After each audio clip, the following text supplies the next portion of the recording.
எங்களுடைய எம்பிமார்களுக்கான ஓய்வூதியம். அது இன்றைக்கு நாளைக்கு வெகு கூடிய சீக்கிரமாக அது இல்லாது ஒழிக்கப்படுகின்ற ஒரு ஓய்வூதியமாக மாறி இருக்கின்றது. சேற்று நண்டுகள் பிடிப்பது தொடர்பிலான எமது நாட்டுக்கே உரிய ஒழுங்கு விதிகள் தேவைப்படுகின்றது. அப்போ அந்த தேவைகளுக்கு ஏற்ப எங்களுக்கு எல்லோருக்கும் தெரியும், கடந்த காலங்களில் இந்த சேற்று நண்டுகள் பிடிப்பது தொடர்பாக பல்வேறு வாத பிரதிவாதங்கள் இடம்பெற்றிருக்கின்றன. அப்போ அதன் போது விசேடமாக எங்களுடைய கடல் தொழில் அமைச்சின் கீழ் இயங்குகின்ற நாரா நிறுவனத்தின் ஒழுங்கு விதிகள் கோட்பாடுகளுக்கு அமைய இதற்கே உரிய ஒழுங்கு விதிகள் அமைக்கப்பட்டிருக்கின்றன. அப்போ அந்த ஒழுங்கு விதிகளுக்கு ஏற்ப விசேடமாக இது தொடர்பிலான பல்வேறு குற்றச்சாட்டுகள் எங்களுக்கு வந்திருக்கின்றது, பல்வேறு முறைப்பாடுகள் வந்திருக்கின்றது. அது மாத்திரமல்ல, இந்த நண்டுகளை பிடிக்கின்ற பொழுது சிறிய நண்டுகள் உள்ளிட்ட சிறிய குஞ்சுகளாக இருக்கின்றவர்கள் உள்ளிட்ட அனைத்தையும் பிடிப்பதன் மூலமாகவும், அதே போன்று கருவுற்றிருக்கின்ற நண்டுகளை பிடிப்பதன் மூலமாகவும் இதற்கு எங்களுக்கே இருக்கின்ற இயற்கை வளங்களுக்கு பாரிய அனர்த்தம் ஆபத்தையும் கொண்டு வருகின்றதாக இருக்கின்றது. அப்போ இது தொடர்பிலாக இன்றைக்கு விசேடமாக வெளிநாடுகளில் இருக்கின்ற அல்லது விசேடமாக இது தொடர்பில் நாங்கள் ஏற்றுமதியாளர்களோடு பேசுகின்ற பொழுது ஏற்றுமதியாளர்களும் கூட இது சம்பந்தமாக பல்வேறு கரிசனையோடு கருத்துக்களை வெளியிட்டு இருக்கின்றார்கள். அப்போ அதன் மூலமாக அவர்கள் சொல்லுகின்ற விடயம் தான் வேறு எதுவுமல்ல. விசேடமாக எங்களுக்கு எல்லோருக்குமே தெரியும், இந்த மீன் பிடித்துறையை எடுத்துக்கொண்டாலும் சரி, இந்த நண்டு எடுத்துக்கொண்டாலும் சரி, அல்லது கடல் தொழில் உணவுகளை எடுத்துக்கொண்டால் சரி, இதை நாங்கள் வெளிநாட்டுக்கு ஏற்றுமதி செய்கின்ற போது, விசேடமாக ஐரோப்பிய நாடுகளுக்கு ஏற்றுமதி செய்யப்படுகின்ற போது, அது சம்பந்தமாக இந்த ஐக்கிய நாடுகள் சபையிலும் எடுத்துக்கொண்டாலும் கூட இதற்குரிய ஒழுங்கு விதிகள் அமைக்கப்பட்டிருக்கின்றது. விசேடமாக நாங்கள் கூடுதலாக ஏற்றுமதி செய்கின்றோம் ஐரோப்பிய நாடுகளுக்கு. அப்போ அந்த ஐரோப்பிய நாடுகளிலும் கூட இது தொடர்பிலான பல்வேறு ஒழுங்கு விதிகள் இருக்கின்றது. அப்போ அந்த ஒழுங்கு விதிகள் அனைத்தையும் மீறப்படுகின்ற ஒரு சூழல் கடந்த காலத்தில் காணப்பட்டது. அப்போ அதன் காரணமாக இன்றைக்கு ஒரு நன்றினுடைய ஒரு சுற்றளவு பொதுவாக இன்றைக்கு உலக நடைமுறையில் இருக்கின்ற 130 மில்லி லீட்டர், அந்த மில்லிமீட்டர், மன்னிக்கவும், இப்போ 130 மில்லிமீட்டர் அதுதான் அதனுடைய நண்டினுடைய சுற்றளவு. அப்போ அந்த சுற்றளவுக்கு குறைவாக இருக்கின்ற மீன்களை பிடிப்பது, அவைகளை வளர்ப்பது, இதுகள் தொடர்பிலான ஒழுங்கு விதிகள், சட்ட ரீதியான நடவடிக்கைகள் எடுக்க வேண்டியிருக்கு ஒரு பக்கம். அப்போ இது சம்பந்தமாக இன்றைக்கு எங்களுக்கு எல்லோருக்குமே தெரியும். அப்போ இந்த ஒழுங்கு விதிகளை, இந்த ரெகுலேஷனை விஷயமாக நாங்கள் எதிர்பார்ப்பது, இதன் மூலமாக எங்களுக்கு ஒரு ஒழுங்கான முறையின் கீழ் இன்றைக்கு எதிர்வரும் காலங்களில் இந்த சேற்று நண்டுகளை பிடிப்பது தொடர்பாகவும் சரி, அவர்களை வளர்ப்பது தொடர்பாகவும் சரி, அவைகளை ஏற்றுமதி செய்வதிலும் எடுத்துக்கொண்டாலும் சரி, இவைகளுக்கே உரிய ஒழுங்கு விதிகளை நாங்கள் அமைத்துக் கொள்ள வேண்டிய தேவை இருக்கின்றது. அதற்கேற்ப நாங்கள் இவைகளை கவனத்தில் எடுத்திருக்கின்றோம். ஒன்று, அதே போன்ற விசேடமாக இன்றைக்கு ஐரோப்பிய யூனியனிலிருந்து வருகின்ற குற்றச்சாட்டுகள் தான். விசேடமாக எங்களுக்கு எல்லோருக்குமே தெரியும், இந்த நண்டுகளுக்கு மாத்திரமல்ல, விசேடமாக ஏனைய மீன் வகைகளுக்கு எடுத்துக்கொண்டாலும் கூட அவைகளை நாங்கள் சித்திரவதை செய்வோமாக இருந்தால்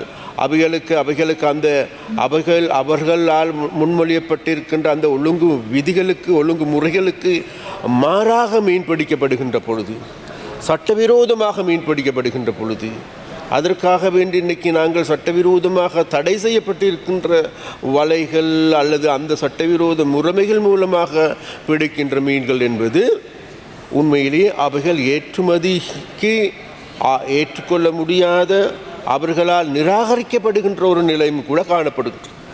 அப்போ அவ்வாறான நிலைமைகள் தொடர்கின்ற பொழுது நிச்சயமாக எங்களுக்கு எல்லோருக்குமே தெரியும், கடந்த வருடம் கூட விசேடமாக ஐரோப்பிய ஒன்றியத்திலிருந்து இது தொடர்பாக இலங்கைக்கு வந்த போதும் கூட, அவர்களோடு நாங்கள் எங்களுடைய கருத்துக்களை பரிமாறிக்கொள்ளப்பட்ட போதும் கூட, அவர்களால் விதிக்கப்படுகின்ற, அவர்கள் நேரடியாக சென்று படகுகள் சென்று பார்க்கின்ற ஒரு போக்கும் இருக்கின்றது. அபகாரான பார்க்கின்ற போது விசேடமாக எங்களுக்கு எல்லோருக்கும் தெரியும், அவர்களால் விதிக்கப்பட்டிருக்கின்ற அந்த ஒழுங்கு விதிகளுக்கு மாறாக நாங்கள் மீன்களை பிடிப்போமாக இருந்தால் அவைகளை அதுக்கு அவர்கள் ஏற்றுமதிக்கு அல்லது அவர்கள் நாட்டுக்கு உள்வாங்குவதற்கு அவர்கள் தடை விதிப்பதற்கு ஏதுவான நடவடிக்கைகளும் கூட எடுக்க முடியும். இருந்த போதிலும் கூட கடந்த வருடம் நாங்கள் மிகவும் கஷ்டத்தின் மத்தியில் எங்களுடைய அமைச்சின் செயலாளர், அதே போன்று எங்களுடைய அமைச்சில் இருக்கின்ற டிஜி உள்ளிட்ட அனைவரும் இதற்கு கூடுதலான செயற்பட்டு அவைகளை நாங்கள் பாதுகாத்துக் கொள்வதற்கு முடியுமாக இருந்தது. அப்போ அந்த வகையில் இன்றைக்கு எல்லோருக்கும் தெரியும், இன்றைக்கு எங்களுடைய ஏற்றுமதி பொருட்களிலும் கூட அந்நிய செலவாணியை ஈட்டுக் கொடுப்பதிலும் கூட கூடுதலான ஒரு பெரிய பங்கினை பெற்றுக் கொடுப்பது இந்த சேற்று நண்டுகள். அப்போ இந்த நண்டுகள் மூலமாக எங்களுக்கு கிடைக்கின்ற வருவாயை அதிகரித்து கொள்ள வேண்டிய தேவை இருக்கின்றது. அதிகரிப்பதற்கு ஏதுவான நடவடிக்கைகளை நாங்கள் எடுத்திருக்கின்றோம். அவைகளுடைய உற்பத்தியை அதிகரிப்பதற்கு ஏதுவான நடவடிக்கை நாங்கள் எடுத்திருக்கின்றோம். ஆனாலும் கூட இன்னைக்கு உண்மையில் எங்களுடைய நண்டு வளங்களை பாதுகாத்து கொள்ள வேண்டும். அவைகளுக்கே உரிய இயற்கை ரீதியான வளர்வதற்கு போதிய வசதி வாய்ப்புகளை நாங்கள் பெற்றுக் கொடுக்கப்பட வேண்டும்.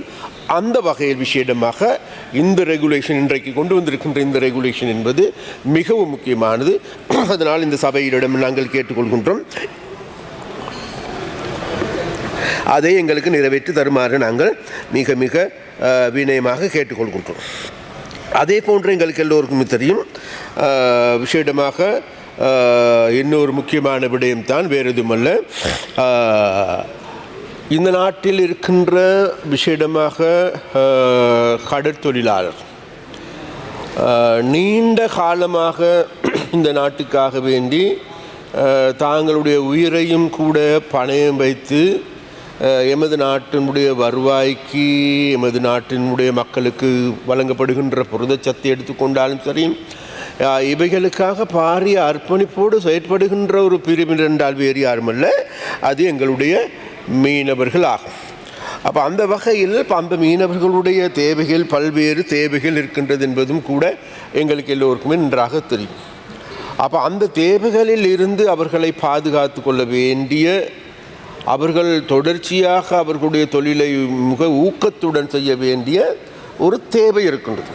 அப்போ அந்த தேவையின் அடிப்படையில் கௌரவ பிரதி சபாநாயகர் அவர்களே, கடந்த காலங்களில் கொண்டு வரப்பட்டது விசேடமாக இந்த ஓய்வூதிய திட்டம் இவர்களுக்கான. இப்போ ஏனென்றால் இப்போ எங்களுக்கு எல்லோருக்குமே தெரியும், இப்போதும் கூட எங்களுக்கு இலங்கையில் இந்த ஓய்வூதியம் என்று பேசுகின்ற பொழுது இன்றைக்கு இந்த சமூகத்தில் கூடுதலாக பேசப்படுகின்ற ஒரு பொருள் தான் வேறு எதுவுமல்ல, எங்களுடைய எம்பிமார்களுக்கான ஓய்வூதியம். அது இன்றைக்கு நாளைக்கு வெகு கூடிய சீக்கிரமாக அது இல்லாது ஒழிக்கப்படுகின்ற ஒரு ஓய்வூதியமாக மாறி இருக்கின்றது. ஏனென்றால் அப்போ அந்த வகையில் எடுத்து நாங்கள் பார்க்கின்ற பொழுது அப்போ அந்த வகையில் ஒரு பக்கம் ஓய்வூதியம் இல்லாத ஒழிக்கின்ற நடவடிக்கையும் ஒரு பக்கம் எடுக்கின்றது. அதே நேரத்தில் எங்களுடைய மீனவர்களுக்கு, எங்களுடைய கடற்தொழிலாளர்களுக்கு அவர்களுக்கே ஒரு ஓய்வூதிய திட்டம் ஒன்றை நாங்கள் கடந்த காலத்தில் இருந்தவை பல்வேறு வழிகளில் அது தோல்வி அடைந்திருக்கின்றது, அல்லது பின்னடைவுக்குள்ளாகி இருக்கின்றது, அல்லது அவைகள் செயலிழந்து போயிருக்கின்றது. அவ்வாறு செயலிழந்து போயிருக்கின்ற நிலைமையில் இன்றைக்கு எங்களுடைய மீனவர்களுக்கு அவர்களுக்கு ஓய்வூதிய முறைமை ஒன்றினுடைய தேவை அத்தியாவசியமாக இருக்கின்றது. அப்போ அந்த அத்தியாவசியமாக இருக்கின்ற இந்த ஓய்வூதிய முறைமையை வெகு வேகமாக நடைமுறைக்கு கொண்டு வருவதற்கு ஏதுவான நடவடிக்கைகளை நாங்கள் எங்களுடைய கடற்தொழில் அமைச்சினால் முன்னெடுக்கப்படுகின்றோம். அதனால் பிரதி சபாநாயகர் அவர்களே, இந்த ஓய்வூதியத்தின் மூலமாக நாங்கள் எதிர்பார்ப்பது வேறு எதுவுமல்ல, இதுநாள் வரைக்கும் நாங்கள் கடலுக்கு சென்று நாங்கள் மீனை பிடிக்கின்றோம், அல்லது அதன் பிறகு அன்றாடு வாழ்ந்து வருகின்றோம். ஆனால் எங்களுக்கு வயர்ந்து முதிர்ந்த காலங்களில் எங்களாலே பாதுகாத்து கொள்ள முடியாத, ஒரு பக்கம் பின்தங்கிய வறுமை நிலைக்கு உள்ளாகிய, பல்வேறு இன்னல்களை சந்திக்கின்ற, பாரிய பிரச்சனைகளை சந்திக்கின்றவர்களாக மாறியிருக்கின்றார்கள் ஒரு பக்கம். அப்போ அந்த வகையில் நாங்கள் பார்க்கின்ற போது எங்களுக்கு எல்லோருக்குமே தெரியும், அப்போ இந்த வகையான பிரச்சனைகள் இருக்கின்ற மீனவர்களுக்கு அவர்கள் நம்பிக்கையோடு நாளை கழிப்பதற்கும், அதே போன்று நாளைக்கு இந்த இளைஞர் பரம்பரைகளையும் அல்லது இளைய சமுதாயத்தினரையும் இந்த மீன்பிடித்துறைக்கு உள்வாங்கிக் கொள்வதற்கு ஏதுவான நடவடிக்கை. Honorable Minister Chandrasekhar, you have 2 more minutes. அப்போ அந்த நடவடிக்கைகள் இருக்கின்றது. அப்போ அந்த நடவடிக்கை எல்லாரும் கருத்தில் கொண்டுதான் நாங்கள் விசேடமாக இந்த இந்த 2 சட்டங்களை நாங்கள் கொண்டு வந்திருக்கின்றோம். அதனால் நாங்கள் விசேடமாக நாங்கள் கேட்டுக்கொள்கின்றோம். இன்றைக்கு பல்வேறு பிரச்சனைகள் மத்தியில் எங்களுடைய மீனவர்கள் எதிர்கொண்டிருக்கின்றார்கள். அது மாத்திரமல்ல, இந்த தித்வா புயலின் காரணமாக பல்வேறு இன்னல்களை சந்தித்தவர்களாக இருக்கின்றார்கள், பெரிய அழிவினை சந்தித்தவர்களாக இருக்கின்றார்கள். அப்போ அந்த அழிவில் இருந்து அவர்களை மீட்பதற்கு ஏதுவான நடவடிக்கை எடுக்கப்பட்டிருக்கின்றது. அவர்களுக்கு தேவையான அனைத்து மானியங்களையும் வசதிகளையும் வாய்ப்புகளையும் செய்து கொடுப்பதற்கு எங்களுடைய அரசாங்கம் முன்வந்திருக்கின்றது.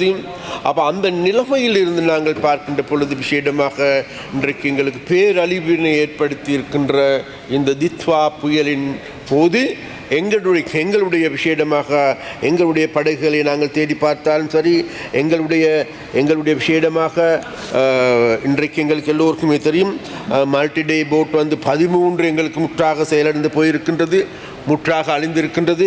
அதே போன்று அதில் அறவாசியாக பாதிக்கப்பட்ட 64 இருக்கின்றது. அதே போன்று ட்ரெடிஷனல் போட் வந்து எங்களுக்கு 215, அறவாசி பாதிக்கப்பட்டது 168. இவ்வாறு நாங்கள் பார்க்கின்ற பொழுது 3 உயிரிழப்புகளும் இழந்திருக்கின்றது. இருந்த போதிலும் கூட நாங்கள் இவ்வாறு பாதிக்கப்பட்டிருக்கின்ற அனைத்து மீனவர்களுக்கும் இந்த பாதிக்கப்பட்ட வலைகளால் அல்லது அவர்களுக்குரிய படகுகளா அனைத்தையும் மீள பெற்றுக் கொடுப்பதற்கு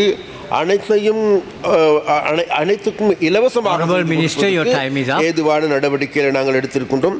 அந்த வகையில் இன்றைக்கு மீனவர்கள் இந்த தித்வா புயலின் பாதிக்கப்பட்டிருந்த போதிலும் கூட அந்த பாதிப்பிலிருந்து மீட்பதற்கும் அதெல்லாத்தையும் விட கடந்த காலங்கள் முழுவதுமாக இவர்களுக்கு எந்த ஒரு பாதுகாப்பு அரணாக இருப்பதாக கூறப்பட்ட ஓய்வூதியம் சரியான முறையில் இடம்பெறவில்லை.